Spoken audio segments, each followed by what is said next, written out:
நம்ம ஆண்டவர்கிட்ட ஒரே ஒரு சின்ன ஒரு ப்ராப்ளம் என்னன்னா, ஒரு பாத்திரம் ஒண்ணு எடுத்துக்க, சரியா? இந்த பாத்திரத்துல கொஞ்சம் கொஞ்சமா உள்ள ஊத்துவார் என்னத்தை, தெய்வத்துடைய வல்லமைய, அபிஷேகத்தை, கிருபைய எல்லாத்தையும் இப்படி ஊத்திக்கிட்டே வருவார். அந்த பாத்திரம் நிரம்பி வழிய போற நேரத்துல டமால்னு விழுந்துருச்சு. விழுந்த உடனே நம்மளுக்கு என்ன நினைப்புனா, மறுபடியும் ஊத்தி பெருசா வச்சுட்டு அப்படியே ஸ்டார்ட் பண்ணுவாருங்க. ஆரம்பத்துல இருந்து வாரா சாப்பாடு பக்கத்துல போய் கூட சொல்லுங்க, ஆரம்பத்துல இருந்து வா, நான் உன்னை மறுபடியும் பணிவேன், நான் மறுபடியும் உன்னை கட்டுவேன், மறுபடியும் உன்னை பயன்படுத்துவேன், மறுபடியும் உன்னை தேசத்துக்கு ஆசீர்வாதமாய் வைப்பேன், ஆனால் கொஞ்சம் டைம் எடுக்கும் பார்.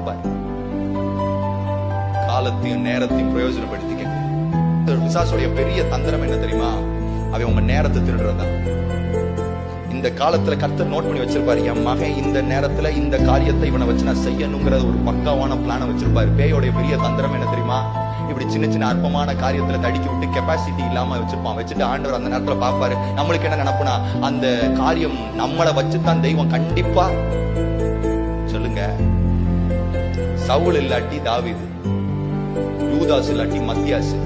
தெய்வத்துக்கு நம்மளை விட முக்கியம் என்ன தெரியுமா? அவருடைய வேலை. அவருடைய வேலையை செய்யறதுக்கு தான் நம்ம முக்கியம். அதனாலதான் நான் அடிக்கடி சொல்லுவேன், ஆண்டவரே உங்களுடைய இரக்கத்தினால நீங்க கொடுத்திருக்கிற இந்த பொறுப்பை செய்யறதுக்கு உதவி செய்யுங்க.